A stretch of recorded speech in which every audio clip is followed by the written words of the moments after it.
Culture की एक बहुत फेमस लाइन है, power corrupts, absolute power corrupts absolutely. और ये कहीं ना कहीं जो पावर का गेम आज हम गल्फ का वॉर और बहुत सारी चीजें देख रहे हैं, ये स्टार्ट होता है जो हमारे को बताया गया था दुनिया का सबसे पावरफुल प्रेसिडेंट जो है यूएस प्रेसिडेंट डोनाल्ड ट्रंप। अब वो हर जगह मेस क्रिएट कर रहे हैं एंड वो एक्सपेक्ट करते हैं कि बाकी सारे जितने देश हैं, because US is the dominant power force in the world, उसकी हर बात सुनेंगे and everyone will clear the mess and clean the mess up जो उन्होंने किया है। जैसे फॉर एग्जांपल 8 मार्च को जब ये वॉर एकदम फर्स्ट वीक में ही था, तब उन्होंने ट्वीट किया था एक्स पे कि this war is nothing but won, and ये एक बहुत प्राउड मोमेंट है कि इसराइल के साथ यूएसए ने मिलकर ईरान को हरा दिया है। अब ये कहीं ना कहीं अगर ऐसी चीज हो जाती तो बहुत अच्छी बात थी, बट आज थर्ड वीक है एंड आपको और मुझे बताया कि आज भी वॉर न्यूज है। ईरान जैसा स्ट्रॉन्ग था पहले उतना नहीं होगा, but still it exist and still the war is going on.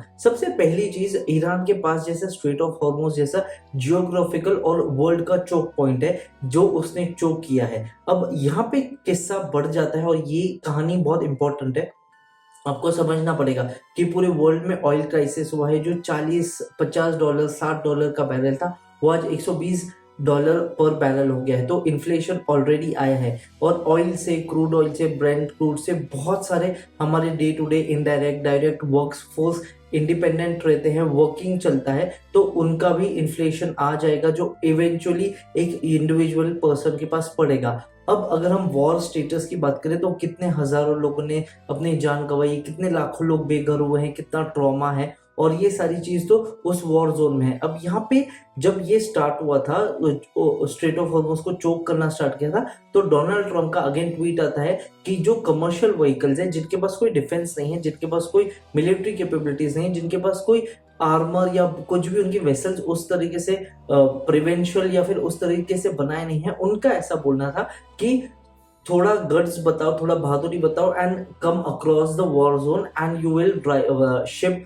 और cruise by the war zone very safely. अब ये एक स्टूपिड ही होगा और कोई भी शिप ने वहां पे पास नहीं किया है। आज भी इंडिया के 72 व्हीकल्स वहां पे जो वेसल्स है वो वहां पे फंसे हुए हैं। And the biggest irony is जो यूएस के नेवी है वो अभी गल्फ के जोन में भी नहीं है, बिकॉज ये वॉर को जाएगा। अभी रिसेंटली 3 ही दिन पहले जब डोनाल्ड ट्रंप ने ट्वीट किया था सारे नेटोज कंट्री, जहां पे ऑस्ट्रेलिया, जापान जैसे कंट्रीज को बोल रहा था कि आप आपके war vessels, ships, armours, warships भेजो and just open the blockage जो स्ट्रेट ऑफ हॉर्मुज है। अब सबसे पहली चीज तो जो नेटो कंट्रीज है या फिर ऑस्ट्रेलिया, जापान है, वो क्यों ही अपने वेसल्स जाएंगे, बिकॉज अगर आपको नहीं पता है तो ये पूरे इसमें अमेरिका का कोई भी फ्लीट नहीं है, अमेरिका के ग्राउंड पे वॉर नहीं हो रहा है, और बाकी कोई देश अगर इस वॉर के बीच में इंटरप्ट करता है तो ना चाहते हुए भी उनके ऊपर ऑयल क्राइसिस तो आएगा, वो पहली चीज।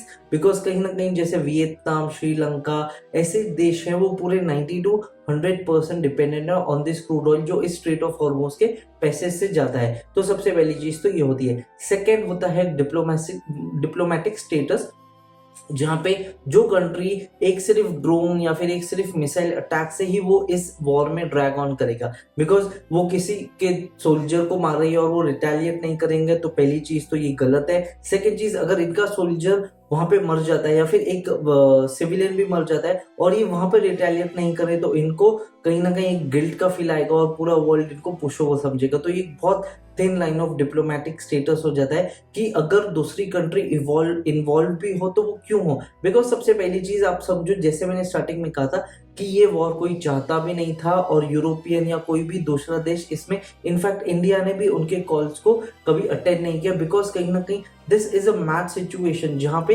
कोई भी वॉर में सबसे पहले तो इन्वेस्टमेंट लगेगा और यहाँ पे एक बहुत बड़ा रिस्क है जो ऑयल आपका चोक हो रहा है, जो कि एक बहुत बड़ा इंपॉर्टेंट जियोग्राफिकल लोकेशन है। एक गल्फ कंट्रीज के साथ आप बैंटर में जा रहे हो, अगर उन्होंने आपको ब्लॉक कर दिया तो आप ऑयल कहां से लोगे। तो दैट इज वन की फैक्टर फॉर दिस।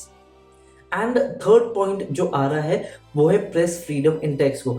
अगर मैं आपको बोलूं कि आज दुनिया में अगर कोई बायस ब्रॉडकास्टिंग नेटवर्क है तो वो अमेरिका है। अमेरिका के जितने भी ब्रॉडकास्टिंग है, ऑफ कोर्स ये एक पेट्रियोटिज्म होता है कि वो अपने कंट्री को कभी भी नैरो शेल नहीं बताएंगे, कभी भी डाउनवर्ड नहीं बताएंगे। वो हमेशा विद सपोर्ट करते थे अपने वॉल्स के लिए। यूएस के पूरे जो भी बैंटर होते थे उन सबको सपोर्ट करते थे। This was the first time जहाँ पे वो वॉर कवरेज कर रहे हैं। एंड यहाँ पे हेडलाइंस मैन्युपुलेशन, जो उनका डायरेक्टर ऑफ वॉर है यानी डिफेंस सेक्रेटरी वहां का है, उन्होंने उनको गाइडलाइंस दी है कि आपका लाइसेंस रिवोक कर दिया जाएगा और नेगेटिव लाइट में न्यूज पब्लिश नहीं करो। A news journalist will always portray the news. वहां पे लाखों लोग मर रहे हैं वो चलता है, बट ये लाखों लोगों को मरने की न्यूज देने पे प्रॉब्लम आ रहा है। उनको थ्रेटन किया गया कि उनके ऊपर गद्दारी या फिर ट्रीजन का केस लगा दिया जाएगा एंड उनका लाइसेंस भी रिवोक कर दिया जाएगा। तो this is the current situation and how to deal with it I really don't know. बहुत सारे देश इसको रिस्पॉन्स नहीं कर रहे हैं। The war is still going on. और यहाँ पे सिर्फ यही वॉर फ्रंट नहीं, रशिया एंड यूक्रेन का भी वॉर एस्केलेशन हो रहा है। तो अगर ये कंटिन्यू रहा, अभी तो थर्ड हफ्ता है, अगर 7th-8th वीक तक ये जाता है तो सोचो कितना ऑयल पैनिक होगा। आज इंडिया में ऐसे सिचुएशंस है जहाँ पे हमारे को ऑयल नहीं मिल रहा है, पेट्रोल के दाम किसी तरह से मैनेज कर रही है। आरबीआई अपने कितने बार बेल आउट करेगी पूरे रुपीस को तो ताकि गिरते चला जाए। ऑयल की शॉर्टेजेस हो रही हैं, इतने सारे इश्यूज हैं एंड स्टिल द पर्सन जो ये पूरा नरेशन कर रहा है वो आता है, मेस करता है and he goes away and then he says कि ऐसा करना चाहिए वैसा करना चाहिए। How can a person expect a commercial vehicle to cross the war zone जिसके पास आर्मर नहीं है, मिलिट्री डिफेंसेस नहीं है, उनके पास मिलिट्री कैपेबिलिटी नहीं है, उनके पास वो ट्रेनिंग भी नहीं है ताकि वो एक वेसल को लेके आए और वो वॉर जोन में जाए, जबकि उनका कोई भी वेसल, उनका कोई भी अभी तक ग्राउंड ट्रूप वहां पे आया भी नहीं है। बिकॉज फर्स्ट मैसेज मुझे बताया फर्स्ट वीक में, मैंने ही कवर किया था स्टोरी कि वो रेडी हैं और वो अपने ग्राउंड ट्रूप्स भेजेंगे। वो कहाँ हैं अभी तक? अभी लेबनान एंड इसराइल में भी उतना बड़ा बैंटर हो रहा है। They are about to invade each other. ये एक वॉर और ज्यादा एस्केलेट होगा एंड मैं सारे कवरेज आपको लेके आऊंगा। बाकी आज की न्यूज कैसे लगी है? Is Donald Trump doing the right thing? Is Donald Trump doing the wrong thing? Let me know in the comment box below. आपके क्या सोचना है about the world's biggest and the most powerful person? आपका क्या सोचना है मुझे comment box में बताइए। Till the time I see you in my news channel global desk. मैं हूं करण, मिलते हैं next week. Jai Hind. Have a nice day, take care, be happy.